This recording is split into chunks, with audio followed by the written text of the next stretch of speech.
Sejamos todos bem-vindos, que a paz de nosso Divino Mestre seja sempre em nossas vidas.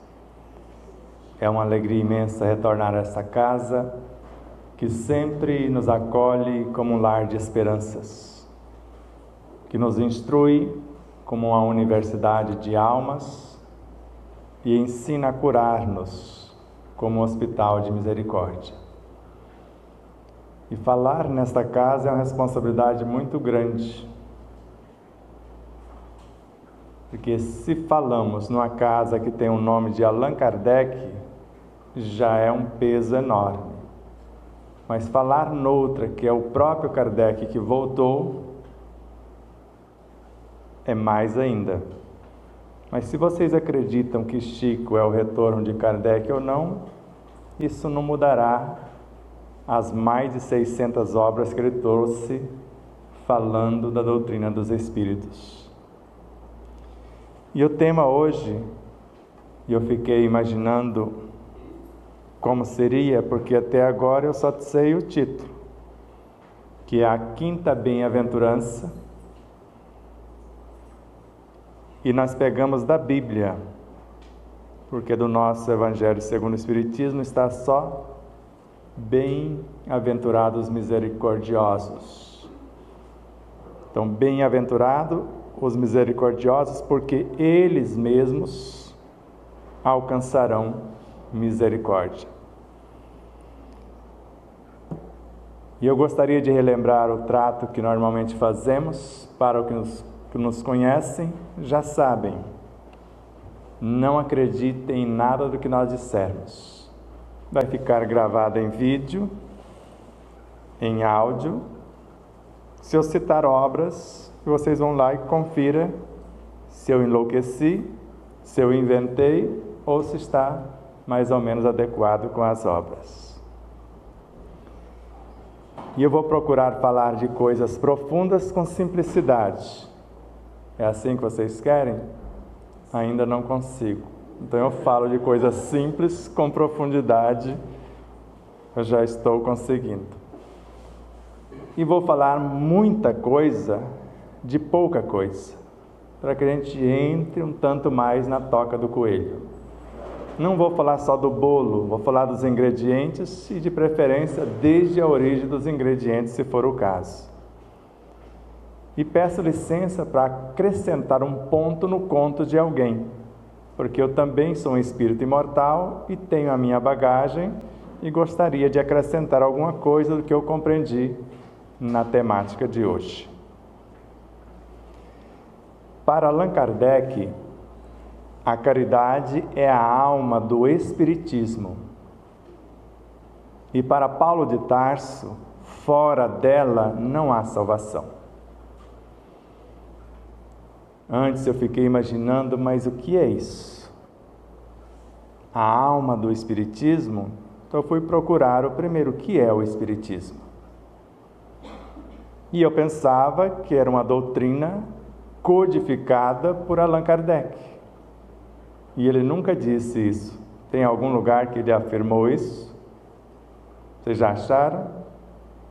Ele anota na questão 145 do Livro dos Espíritos que a doutrina dos Espíritos é eterna.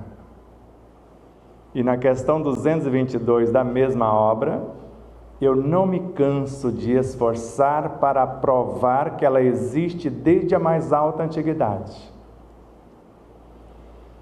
E não é obra de um homem, existe desde a criação, conforme está no item 6 da conclusão da mesma obra. Agora, que ele foi um dos mais lúcidos discípulos de Jesus, segundo Emmanuel a caminho da luz, isso não temos dúvidas.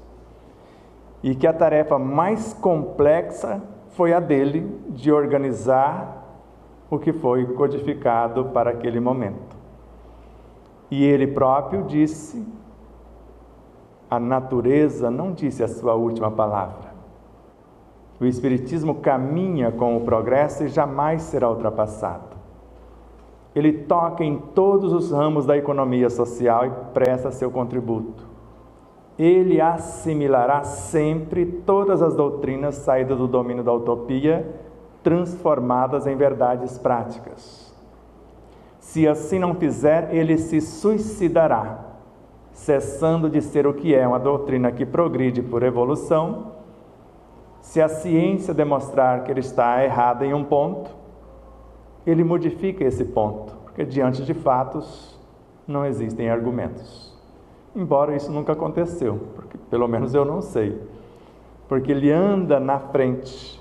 Onde a filosofia se detém, o Espiritismo é uma filosofia que transcende a filosofia humana.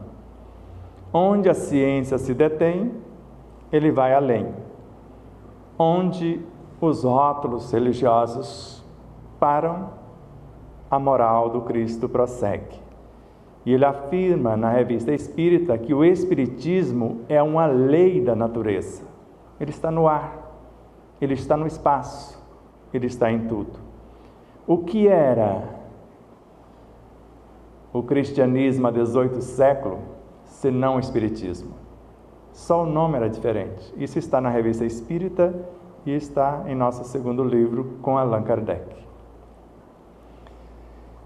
E às vezes tem coisas que eu leio, eu tenho que deixar o livro, atender a recomendação que ele fizera, o recolhimento, o silêncio, volta a ler, para entender as minúcias, os detalhes que escapam a um observador superficial, para que eu possa depois dar a minha opinião a respeito de tal coisa.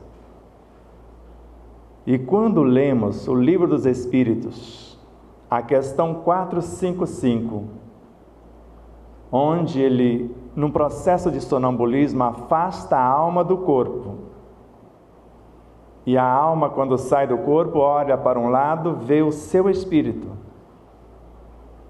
Aí eu dou um tempo, falo, mas disseram que eu sou o espírito encarnado, que negócio é esse que eu saio do corpo e olho para um lado, vejo o meu espírito, e olho para um outro, vejo o meu corpo, e ainda dois laços no plural que me unem, um ligando-me ao corpo, como alma, e outro ligando-me ao espírito, que é a minha consciência. Mas é codificação. Se está em código, mas eu falei, mas aqui parece que não tem código, está muito claro para quem tem olhos de ver. E Gabriel Delany, como se respaldando o que ele dissera, num dado momento, na obra A Alma é Imortal, ele afasta a alma do corpo e percebe que o corpo tem vontade própria. Ele é uma entidade também. E Kardec percebeu nessa questão citada que o corpo conversava com o espírito e o espírito com o corpo, e eles se entendiam. E a alma, pelo menos se fosse eu, ficava com cara de bobo, porque eu não sei nem o que é o corpo e muito menos o que é o espírito. E na obra A Gênese, por sinal, a primeira leitura que eu fiz quando recordei nesta encarnação a doutrina, porque quando eu comecei a ler, falou, mas isso eu já sei, esse filme eu já vi, porque era muito familiar. E na tradução que eu li, o homem é um pequeno mundo, o diretor desse pequeno mundo é o espírito, o princípio dirigido é o corpo, que representa para o espírito a sua criação, da qual ele, o espírito, seria o Deus que criou o corpo. Se a menor célula do corpo se mexer, o espírito sabe e cataloga cada uma das situações. E eu falei, eu não sei nem o que é célula. Mais uma vez, falei, que sou eu? Mas disseram-me que Leon Denis deu sequência. E na obra O Problema do Ser, o Destino e da Dor, ele narra que o que está encarnado é uma diminuta fração.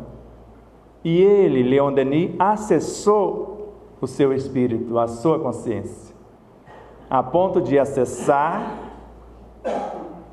canalizar uma informação e escrever obras inteiras em 2 horas sentado embaixo de uma árvore em contato com a natureza, como se estivesse fazendo um download para quem entende de internet. Pode ir nesse ritmo, está tranquilo? Já vamos chegar lá nos misericordiosos. E em dados momentos você vai tropeçando em algumas situações. No Evangelho segundo o Espiritismo, no item 8 do capítulo 11, a lei de amor com Lázaro.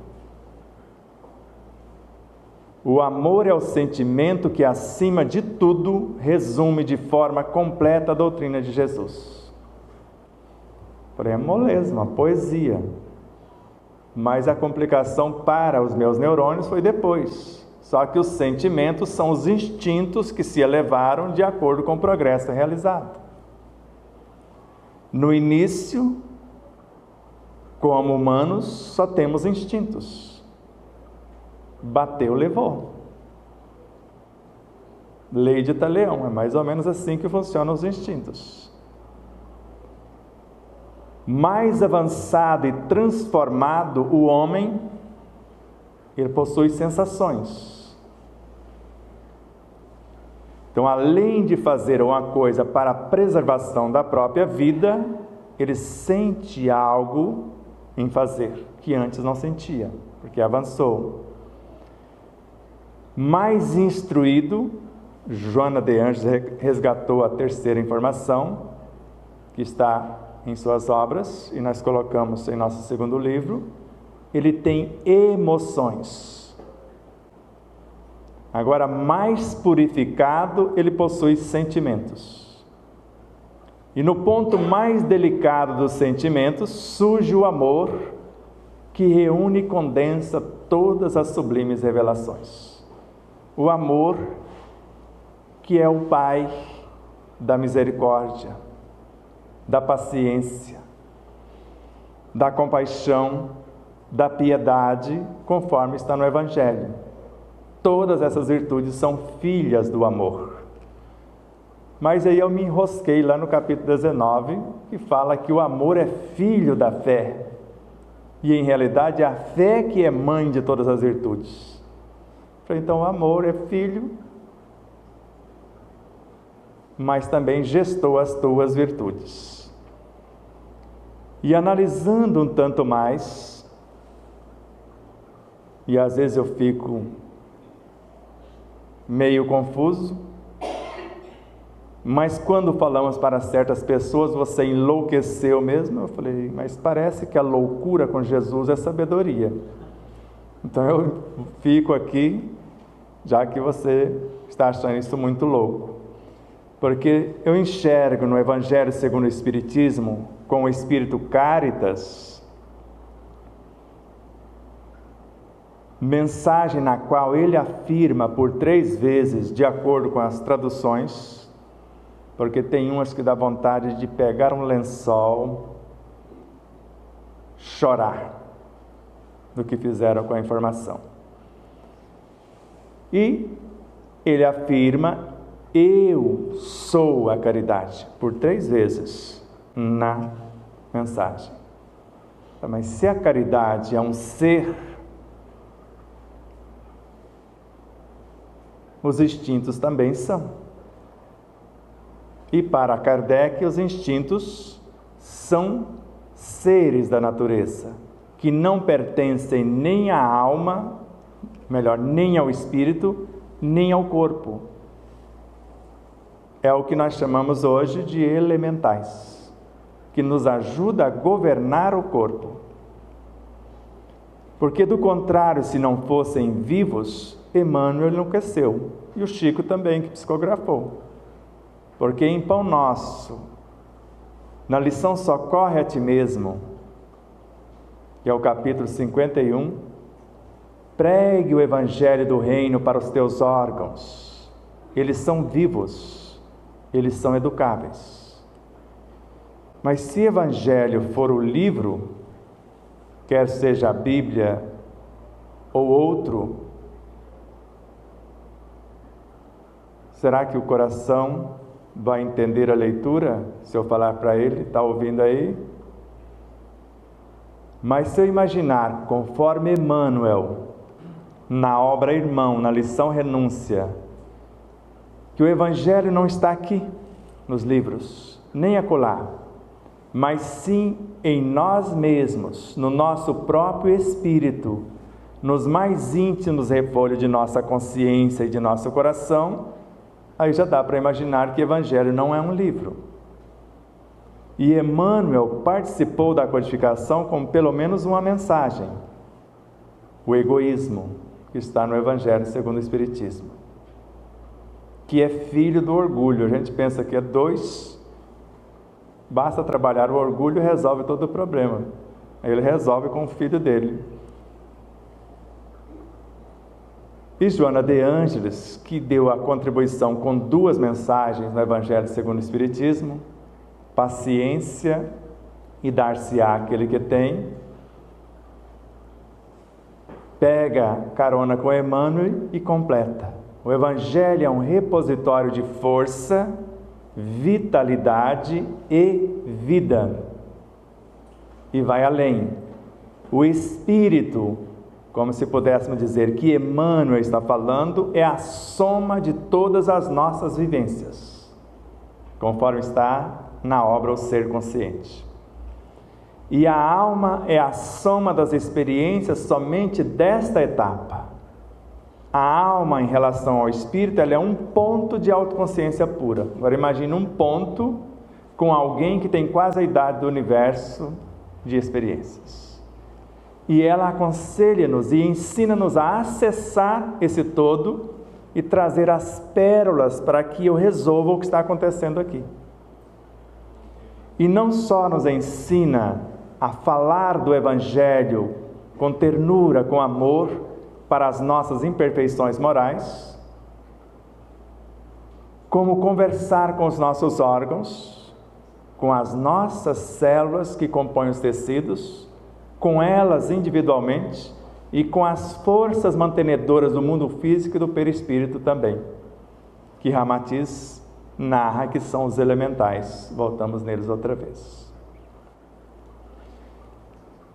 Então, bem-aventurados que são misericordiosos. Aqui tirou o verbo. Os misericordiosos. Bem-aventurados os misericordiosos, porque eles mesmos alcançarão misericórdia.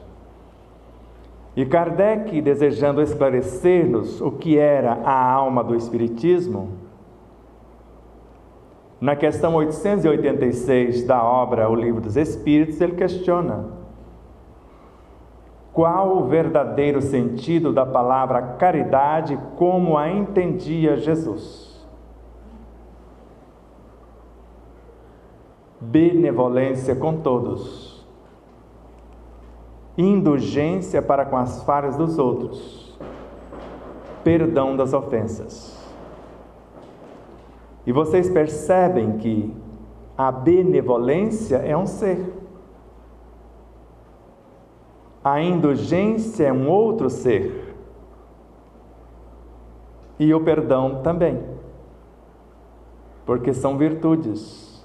E André Luiz, em Libertação, a obra, por intermédio do seu instrutor Gúbio, virtudes excelsas e valores morais são entes vivos com os quais podemos conversar. Uma das características da indulgência, ou três, porque ela é composta de três outras, ela tem algo em si que acalma, que nós chamamos de piedade. Ela tem algo em si,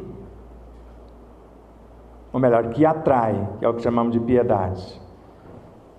Há algo que acalma, que nós chamamos de ternura.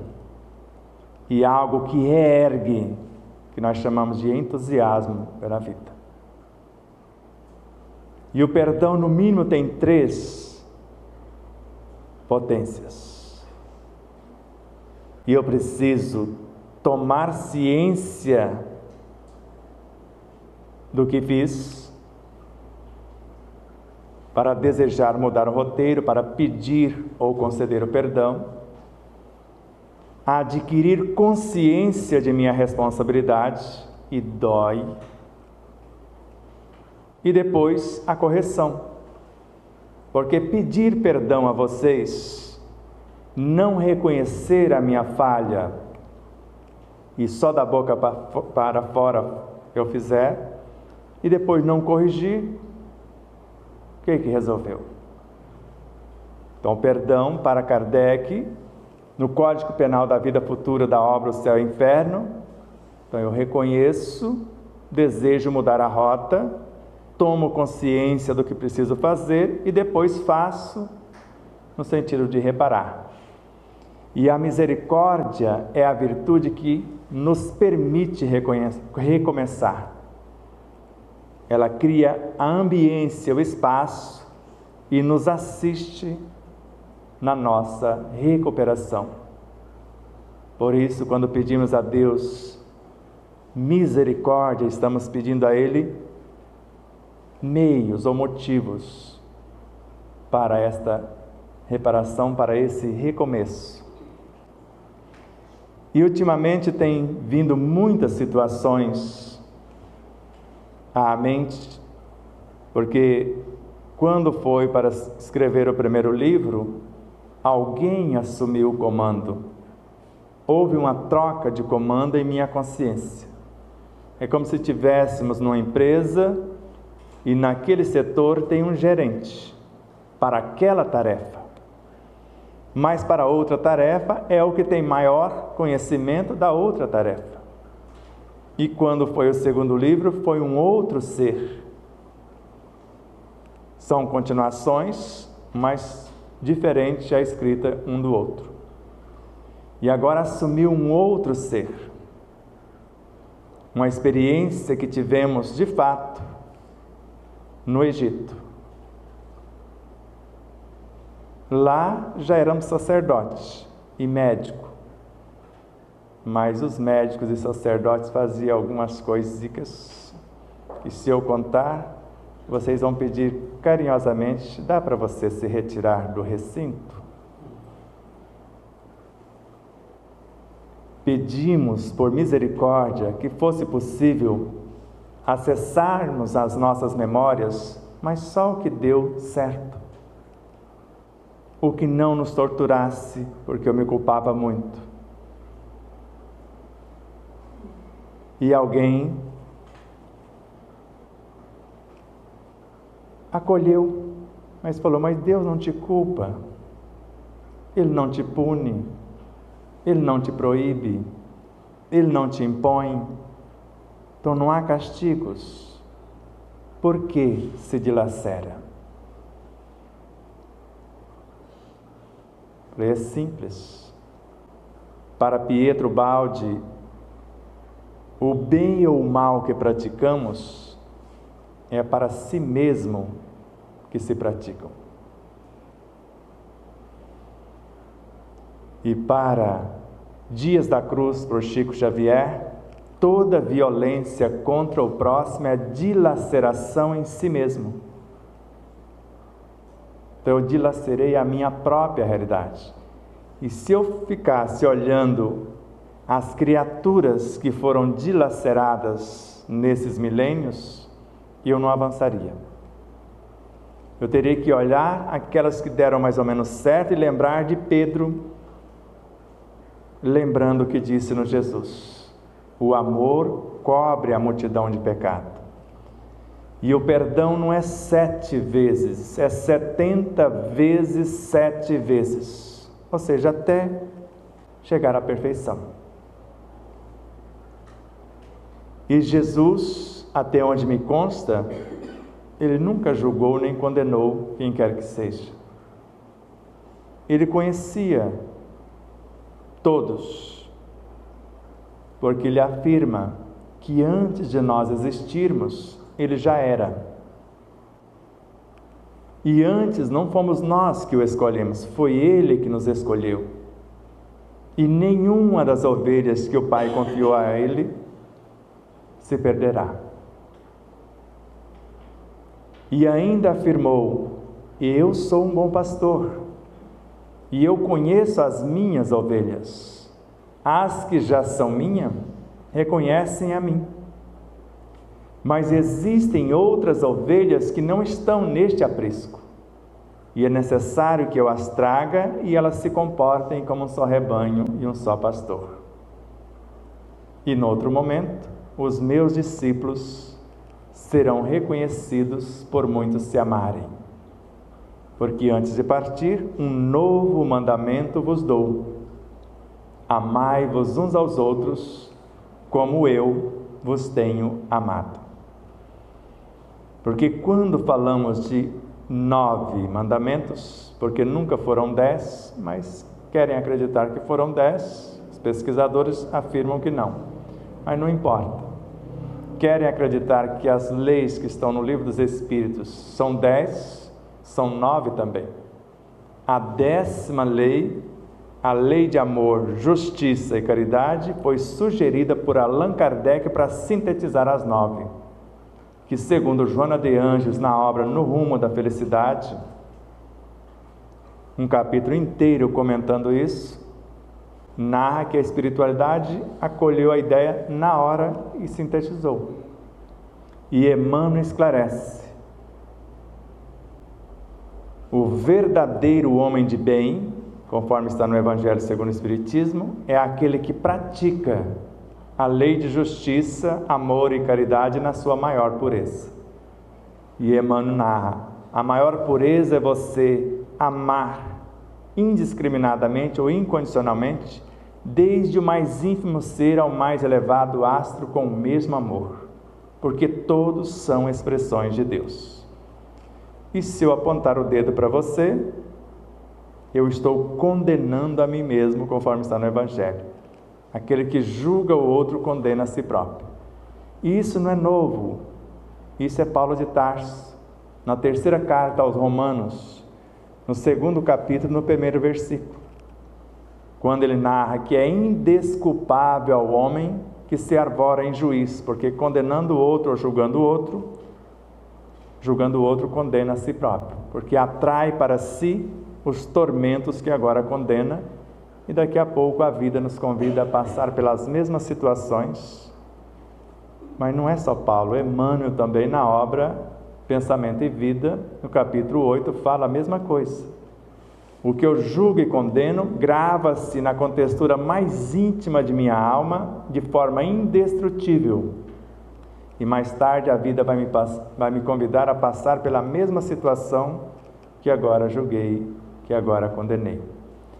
Então, bem-aventurados os misericordiosos, porque eles próprios alcançarão misericórdia. Porque os que já são, já se tornaram.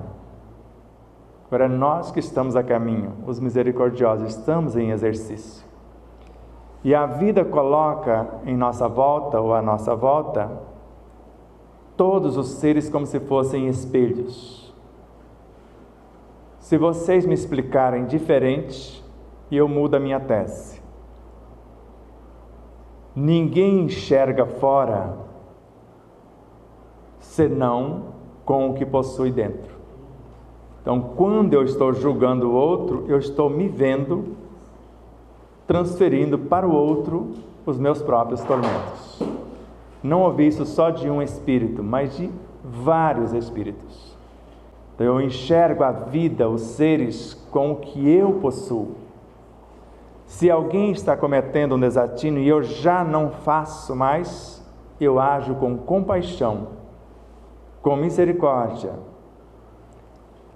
e procuro exemplificar ou dar os meios para que a pessoa tenha motivos, tenha informações para mudar a situação, sem precisar do chamado karma, que eu troquei a letra R pelo um L, e no meu dicionário eu só preciso de calma diante das situações. E quando a coisa está pegando, eu uso a água da paz de Chico Xavier, lembra? Recomendado por André Luiz? Encho a boca d'água e só vou engolir água quando eu me acalmar e só vou falar depois que já passou. E se o leão quer sair da jaula, eu abraço, falo, não tem nada que sair. Se você sair desse jeito, você vai machucar alguém e a responsabilidade é nossa. E Ramatiz, de forma amorosa, em Jesus e a Jerusalém Renovada, ele narra: não solte as ovelhas se você não tem um pastor. E ele nem falou os lobos e os leões, os domadores. Do contrário, você não vai ter como trazê-las de volta. Por isso, nós estamos em construção. Quantas células tem no teu corpo? Já contou? Segundo a maçonaria, milênios atrás, nós temos 200 quintilhões de células. Mas vamos falar que eles estavam malucos, saíram do prumo. Segundo o doutor Deepak Chopra, cientista, médico, terapeuta, espiritualista, nós temos 600 trilhões de células. A ciência acadêmica, que ainda está longe, fala que nós temos apenas 100 trilhões, que já é muita coisa. Agora imagine, num segundo, morrendo de 100 a 600 milhões de células. E cada uma tem sua alma, segundo Joana de Ângeles, na obra de Dias Gloriosos. E estas pequenas almas devem evoluir com nossas almas, segundo Calderário, na obra No Mundo Maior, de André Luiz. Elas não são simples fragmentos de carne, são companheiras de evolução. E eu aprendi a conversar com o meu corpo, com um sistema do corpo que tem seu comando também, com um órgão que tem a sua consciência, com um tecido que é um tecido vivo. Por exemplo, o sangue é um tecido dentro do tecido, que nós chamamos de tecido conjuntivo, muscular, nervoso e epitelial, os 4 básicos. E dentro do conjuntivo temos o ósseo, o sanguíneo e etc. E se vocês observarem o sangue de vocês, uma parte é líquida e a outra é sólida. 45% de sólidos, 55% de líquido. Agora, se vocês tomarem pouca água, esse líquido que carrega os nutrientes, os 55%, 95% dele é água, 5% de vários minérios nobres. Os demais que estão dentro do próprio sangue, os leucócitos, as hemácias e as plaquetas. Aí vocês ficam falando, mas fulano pegou dengue, pegou? Será que não foi porque julgou que o quintal do vizinho estava, e até denunciou, e aí sem o mosquito pegar, a dengue chegou por lá? Mas as plaquetas sumiram, baixaram? Quais os pequenos vampiros, filhos do ódio, da calúnia, da inveja, da maledicência, da maldade, da mentira? Porque é isso que encontramos nas obras de Ramatiz, que nós estamos estudando aos domingos, que geram todas as doenças. E aí vocês imaginam, a célula vermelha do sangue, ela não tem núcleo, ela não tem consciência própria, ela obedece o que pensamos e o que sentimos. Se você fica nervosa, seu sangue ferve. Se você se acerena. Agora imagina uma emoção violenta sobre o corpo, conforme Emmanuel, ela é semelhante a uma martelada em engrenagem de máquina sensível. Imagina se esse relógio fosse daqueles que nós chamamos automático, com aquele monte de engrenagenzinhas, que se ele não movimentar ele não funciona, e você dando uma martelada. É isso que acontece quando eu falo, eu não gosto de jiló, eu odeio jiló. É o que acontece em nosso corpo. E quando não usamos de misericórdia para com o outro, é o nosso corpo que está sendo dilacerado, com aquela amargura, com aquele azedume, com a fofoca, que para Chico Xavier, a fofoca mata. E para Ramatiz, a fofoca é a pior magia negra que existe. Por isso, exercitemos a misericórdia, se queremos misericórdia quando chegar a nossa vez. Porque com o mesmo peso que medirmos, seremos medidos segundo Jesus. E às vezes com mais severidade, de acordo com o nosso conhecimento.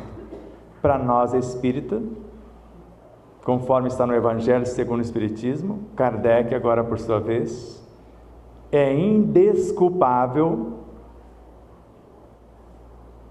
quem usa a mentira, a maldade, a maledicência para difamar alguém.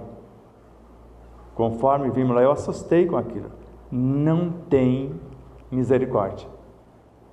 Enquanto eu não corrigir até o último ponto que eu tirei do prumo, eu não fico em paz com a consciência. E ele fala que a censura só é permitida numa situação. Eu vou censurar o Luciano como? Com os meus exemplos. Mas com um objetivo, desejando resgatá-lo, não empurrá-lo para o buraco. Então ele está fazendo algo sem atropelar o seu raciocínio nem a sua conduta. Eu vou exemplificar no silêncio, desejando arrastá-lo com a indulgência, depois acalmá-lo e reerguê-lo. Só isso é permitido, a chamada censura, mas à luz dos nossos exemplos, segundo Kardec, conforme o que está no Evangelho segundo o Espiritismo. Então, quando eu fico imaginando, ainda Emmanuel, voltando lá, somos sempre a soma de muitos. Expressamos, manifestamos milhares de criaturas e milhares de criaturas nos manifestam. Quantas células do nosso corpo manifestam o nosso perispírito? Quantas células de energia, porque ele é feito de células, só que de energia, segundo Joana de Ângeles, manifestam nossa mente? Quantas personalidades que eu já animei que se expressam por intermédio da minha mente? Porque cada vivência que temos é um ser. Quando eu for voltar de novo, ou encarnar outra vez, pode ser o que aconteceu com o próprio Leon Denis. Junto com Jan Hus, que foi uma das encarnações de Kardec, ele era Jerônimo de Praga, o seu fiel escudeiro. Kardec e Jan Hus agora volta com Hippolyte Léon Denis Arrivai. E Leon Denis tem Jerônimo de Praga como seu mentor por mais de 50 anos. Não é interessante? Quer dizer, ele encarnou uma fração quando nós tiramos, às vezes, de uma árvore frutífera, uma semente e fazemos outra árvore. E Ernesto Bozano, na obra O Objetivo da Vida, ele narra que o objetivo da encarnação é que a individualidade, o espírito, em cada encarnação fabrica mais uma alma. E a soma dos espíritos não forma um todo? Não constitui um mundo completo?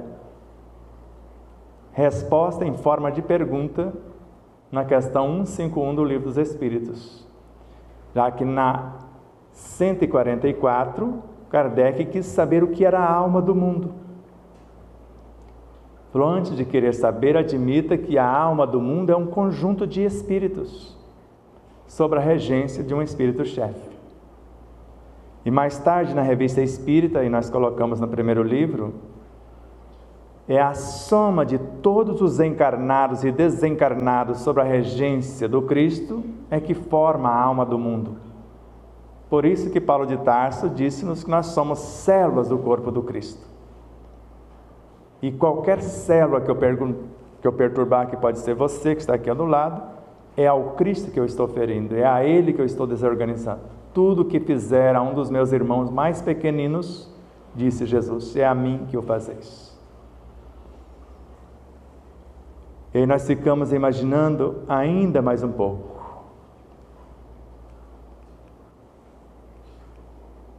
E ele segue. Nós fazemos parte de outros seres que estão encarregados de fazer a Terra progredir. E eu ficaria mais feliz, mais bota feliz nisso, felicíssimo, se eu fosse um átomo da unha do dedinho do pé do Chico Xavier, já que eu existo dentro de outros seres que estão encarregados de fazer a Terra progredir. Isso está literalmente, e se quiser depois pode ler, está na página 39 de nosso primeiro livro, constante na Revista Espírita. Então, se hoje observarmos que o corpo físico vai evoluir até se confundir com o perispírito, conforme está no item 24 do capítulo 4 do Evangelho segundo o Espiritismo.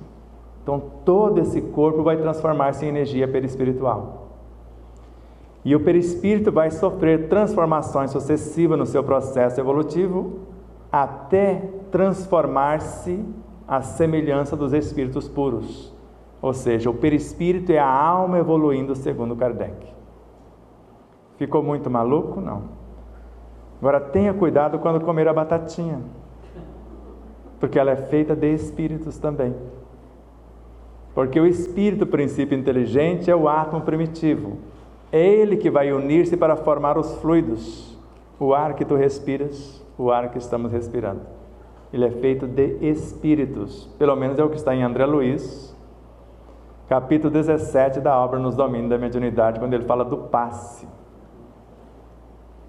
Quando vocês estão impondo a mão sobre alguém, vocês estão transferindo espíritos, princípios inteligentes, que vocês atraíram, segundo Kardec em A Gênese, capítulo 14, gravaram neles vossas virtudes, transformaram-os em moléculas saudáveis e agora estão transferindo para o corpo perispiritual ou biológico do que está recebendo o passe. E aí a gente pensa que a tarefa terminou, o passe, terminou minha tarefa. Não, começou. Ali você criou um vínculo com aquela pessoa e tudo que você fizer dali para frente na sua vida reflete na vida dela. Da mesma forma que reflete a metade da cenoura que você comeu e a outra que foi para o lixo. Tudo que acontecer com aquela outra metade reflete no seu corpo, que é a causa de quase todas as enfermidades.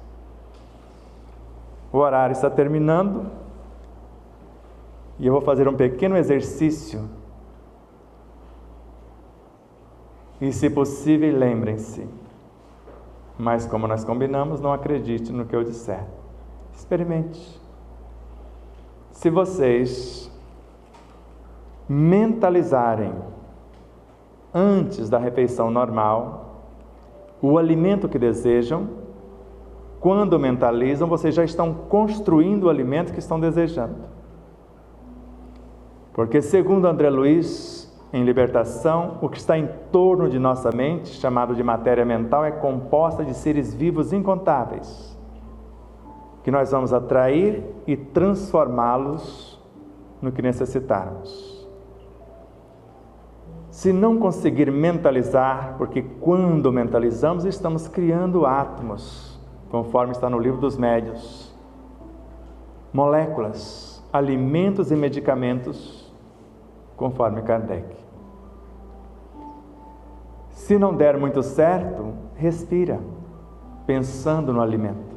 O ar nutre o corpo em mais de 70% de tudo que ele necessita.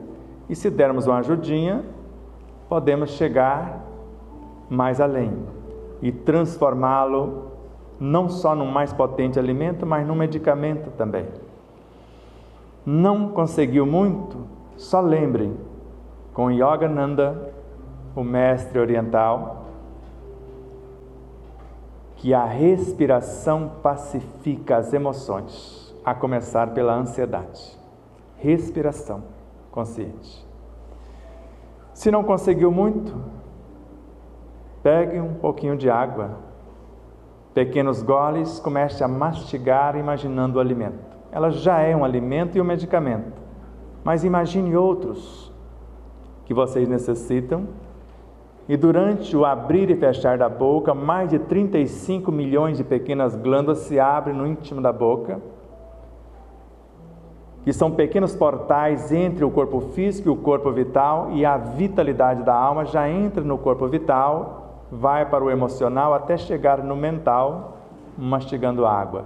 E lá no mental é que está de fato o comando da fome. O estômago é tão primário e a sua memória é tão primitiva que ele não sabe ou não lembra o que comeu ontem. Ele só lembra de falar, já chega 20 minutos depois que já tem o suficiente. Para quem só chuta para a esquerda e para a direita e manda para o gol, imagina o quanto você come de forma desnecessária. Fez isso? Pode fazer a conta. Vocês vão comer de 30% a 60% menos na hora da refeição e se nutrir melhor. Porque o que nutre de fato não é a quantidade de alimento. É como eu estou na hora da refeição. Se eu estou usando de misericórdia, de compaixão, de alegria, gratidão, esperança, agradecendo desde o cozinheiro e voltando no tempo até a origem da vida. Todos os seres que interromperam suas vidas para dar vida à minha vida. E no mínimo, se não acontecer nada de melhor, vocês vão economizar dinheiro. Aí dá para fazer aquela viagem tão sonhada ou alguma coisa assim. Então respirem com suavidade e pensem em cada palavra do Pai Nosso em aramaico. Pai Nosso dos céus, santo é o teu nome, venha o teu reino, tua vontade se faz, na terra como em toda parte. Dá-nos hoje a nossa parte de pão. Perdoa nossas culpas quando houvermos perdoado a culpa daqueles que nos ofenderam. Não nos deixes entregue à aprovação, porque assim nos resgatas do mal. Amém. Esta oração foi resgatada pelo pós-doutor em ciências da religião, Severino Celestino, e consta na obra Analisando as Traduções Bíblicas. E rapidinho, Pai nosso que estais no céu, tudo é céu, porque tudo é Deus. Santo é, Deus não está sendo santificado, Ele já é. Venha o teu reino, todos vão receber, porque todos são seus filhos. Não é venha o teu reino para nós, para todos. Principalmente os mais necessitados, porque Jesus não veio para os sãos, veio para os doentes. Rapidinho. Dá-nos hoje nossa parte de pão, já que a vontade dele se faz em toda parte, queiramos ou não. E o pão é a cada um conforme as suas obras. Não adianta eu querer viver do suor alheio. Perdoa as minhas culpas, os meus deslizes, depois que eu fizer isso em relação ao meu semelhante. Aí você me dê a oportunidade, como eu dei a ele, de reconciliar para comigo. Não me deixe sozinho nas provações, e nem precisaria pedir, porque Ele é onipresente, porque só assim me resgatas do mal, porque só se resgatas do mal fazendo o bem. Se eu concordo com isso, eu assino que eu assim seja. Abraços de luz e paz, muito amor a todos.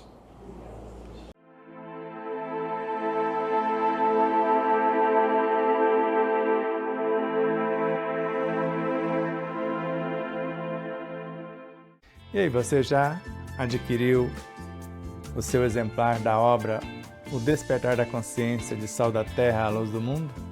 Ou até O Despertar da Consciência do Atma ao Anjo? Basta você passar uma mensagem em nosso WhatsApp 11 9 74440770 e falar com Neuza Leal. Faremos chegar o exemplar ou os exemplares até você, com ou sem o autógrafo. Desde já, infinita gratidão. E espero que vocês possam rever, compartilhar, se inscrever. Diga que gostou ou não gostou, faça seus comentários, porque é sempre uma honra imensa tê-los como os nossos auxiliares, não só a vossa audiência,